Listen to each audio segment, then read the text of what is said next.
I'm Barbara from Boffins Bookshop, and today I'm talking to Scott Bevan, ABC journalist and news presenter on ABC Evening News Program 24.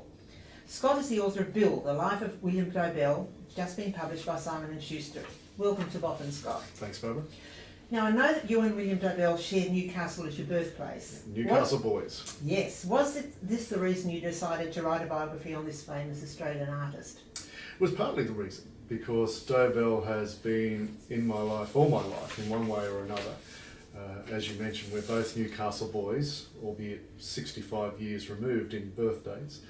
And I would hear about him when I was a kid. Newcastle's one of those places where there isn't tall poppy syndrome. They celebrate and those who have excelled, and Dobell was certainly one of those who was celebrated for what he had achieved. And I used to love riding my bicycle to the Newcastle Art Gallery, and one of the main works in there, the one that beguiled me more than any other, was his portrait called Portrait of a Strapper.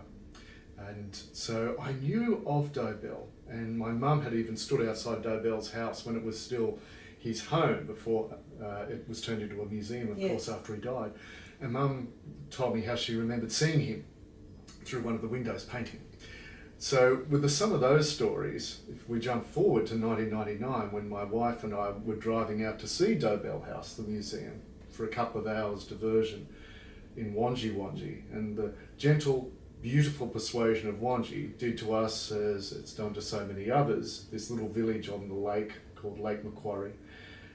It beguiled us to the point that we drove in to see Dobell House, and we drove away with a house.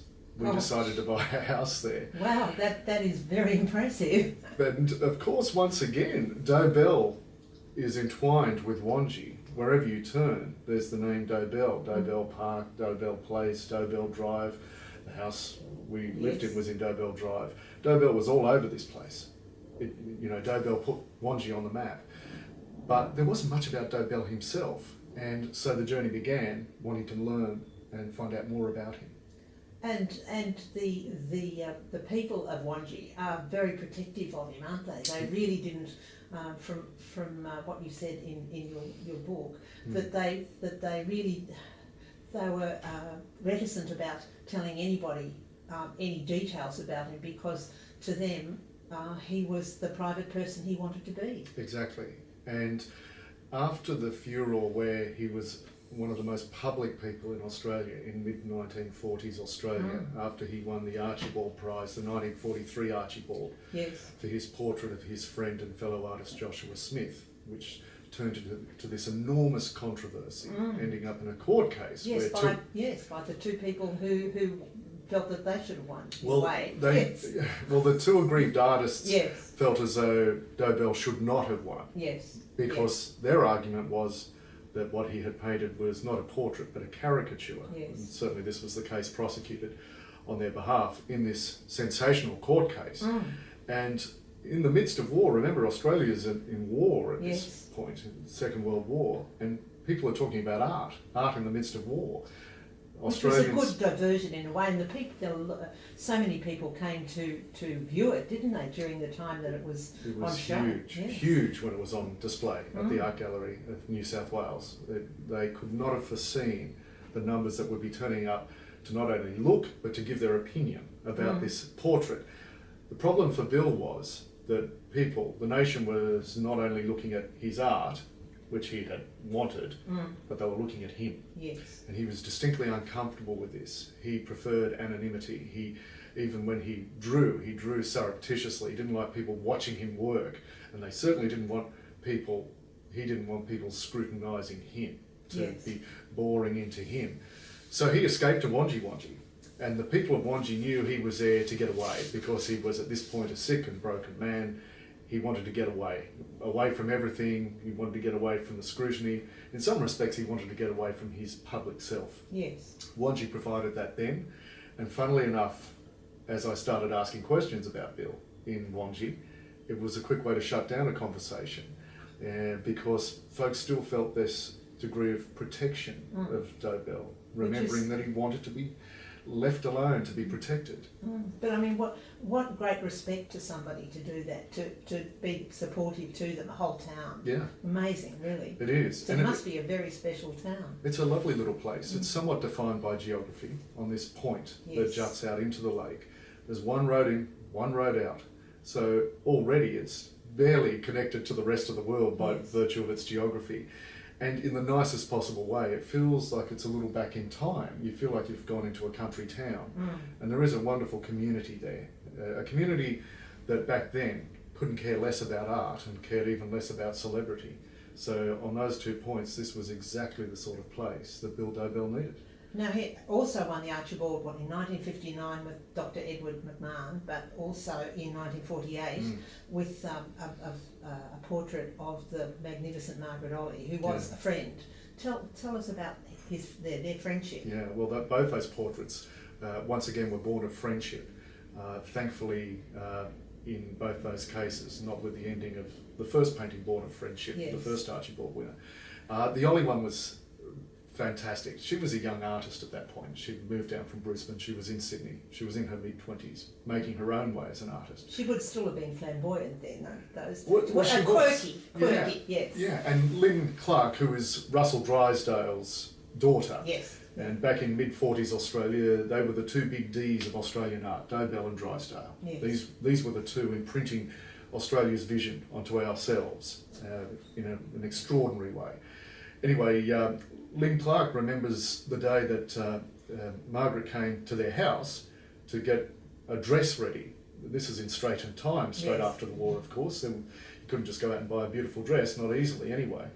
So Margaret, along with a friend, for an exhibition opening that night, fashioned this dress out of parachute silk and out of one of her helper's grandmother's wedding dress from memory, and fashioned it all together. And it looked fantastic, absolutely fantastic. Plus she had on, I think, some wonderful hat. At this party, Dobell was in attendance, and he saw her and eyed her and thought, that is stunning. And they travelled home together, and that's when Bill worked up the courage to ask, could he paint her? And Margaret said she liked his work, she liked him, and she agreed. And Dobell did do some sketches. How he worked, he would do sketches, but he'd ruminate for a long time. He wanted to get to know people in his own quiet way, and he would explore them through his pencils, through gouache, through all sorts of studies before he would do the final portrait. And often he would do variations on that portrait. He would go, no, I'm not happy with that, throw it out, do it again, do it again. And so he went through this process with Margaret after the first sitting, and did all sorts of variations, including a nude, which Margaret assured me, I didn't sit for that. That's purely from the artist's imagination, that one.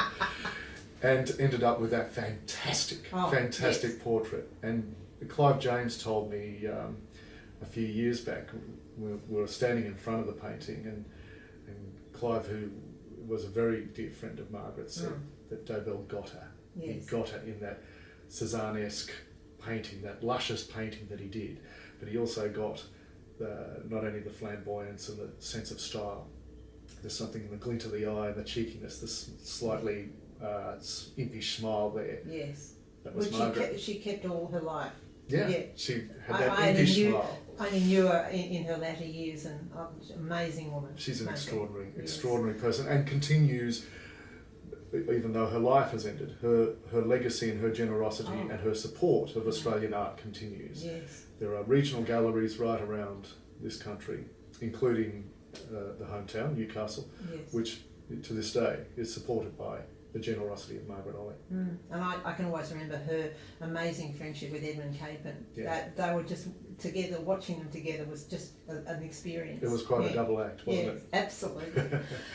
Now, the research that you've done, I mean, just in 2 pages of people you interviewed, with the dates that you interviewed, amazing. How many years did it take you to write this book? To write didn't take so long, but I did a lot of research, and Dobell's been written about before, of course. There were 2 landmark books, the first principally about his art, James Gleeson's in 1964, and another that looked a lot at the Archibald case by Brian Adams in the early 80s. So, I mean, they're wonderful giants already there. But what I wanted to do, particularly with exploring the latter half of Dobell's life, Yes. when he did go to Wanji, Yes. and when there hasn't been that much focus on what he did, on what happened, and how he managed to recover and resurrect his career and, to a degree, his life, that required me talking to those who knew him then. Yeah, and also really because people often wondered why he hadn't done more portraits, and when he started to do his landscapes. Yeah. And you explained that beautifully. Oh, Yes. thank you. There are sources out there. There aren't, compared to say some other very public figures, not the same reams of stuff on Dobell, but there are lots of people with whom he came in contact with, and I wanted to speak to as many of those, particularly around the Wanji phase, as I possibly could. So whenever I got a chance, I just spoke to people, asked could I interview them. As you pointed out before, Barbara, there was that natural reticence with so many. Yes. In fact, so many would say this riddle to me, saying, if I asked, did you know Dobell? And they'd say, no, I didn't know Dobell, not many knew Dobell. The only ones, and those who say they did know Dobell didn't really know him. And I thought, well, where does that leave me? Yes. But it turned out that he wasn't the solitary figure in Wanji that maybe some imagined he had been. He was an integral part of the community. He would go to the pub each day and drink. Yes. So I spoke to some of his drinking mates. He would wander down the street, engage with shopkeepers. I spoke to former shopkeepers. He had friends and neighbours, and his next door neighbour was a very good friend to him. So I spoke to those folks. So I guess in some ways, in my own ungainly way, it was like doing my own portrait of a portraitist. Yes. So each anecdote, each conversation or interview was another brushstroke in building a portrait that I hope shows a different side, a different element and character of Dobell. Well, he was confident in being himself there, wasn't he, really? I don't think he was ever confident in being himself, Yes. fully. I think the closest he got to being himself was in Wanji Wanji. Yes. The more he found himself in physical and other ways in Wanji, the less comfortable it seemed he was in Sydney, or the less patient he was with the whole social world. Yes. In Sydney. And he would tell people in Wanji, I don't really want to go down there, go down to Sydney and go to exhibition openings. Sometimes he did so out of friendship or out of a sense of loyalty, but to go to highfalutin dinner parties and things like that, he increasingly avoided. Yeah, or he'd want to go with somebody from Wanji down there, you know, and feel a little bit better for it, rather than just go down there in a train or a car that somebody hired for him or whatever it was. Well, by all accounts, he was a masterful painter, but he was a truly appalling driver. Awful. So he would drive around the point. He owned cars, and he would drive around Wanji Point, do the lap of that. But if he had to go beyond the point, Wanji folks offered to drive him, including once to an exhibition opening in Sydney in the local baker's van. And he at other times got driven in the delivery truck, one of the carter's trucks, into Newcastle. So there was no airs and graces with the mode of transport. No. And it seems as though whatever that mode of transport was, it was probably safer than Bill being behind the wheel. Fair enough. Now, where is the portrait of Joshua Smith now? I can't exactly say, but it was sold some years ago into a private collection. But it's not the portrait that Dobell painted. No. And it's for a portrait that caused so much pain and anguish, that restored and recreated portrait was something that neither artist, well, it happened after the artist had died anyway, Yes. but certainly the subject, Joshua Smith, Yes. thought it was horrible, and well, he didn't like it at least, and he didn't like, he didn't think Dobell would have liked it either, I believe. So the problem was, back in the late 50s, while Dobell had never wanted to sell that, it was out of sight really, he did eventually sell it to a couple in Adelaide who had a pride of place in their beautiful home, Carrick Hill, but a fire tore through there, and in some ways Dobell felt relief that perhaps that was the end of that painting and all the pain it had caused. And the nemesis of it, yes. And exactly, and the fractures of it, as in his own words, a beautiful friendship with Joshua Smith. had ended due to that painting.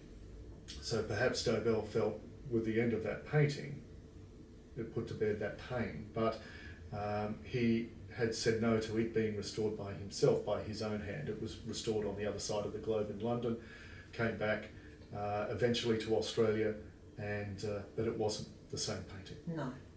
Thank you so much for coming today to Boffins. It's most interesting to hear about the life of William Dobell. Thank you, Scott. Barbara, thank you.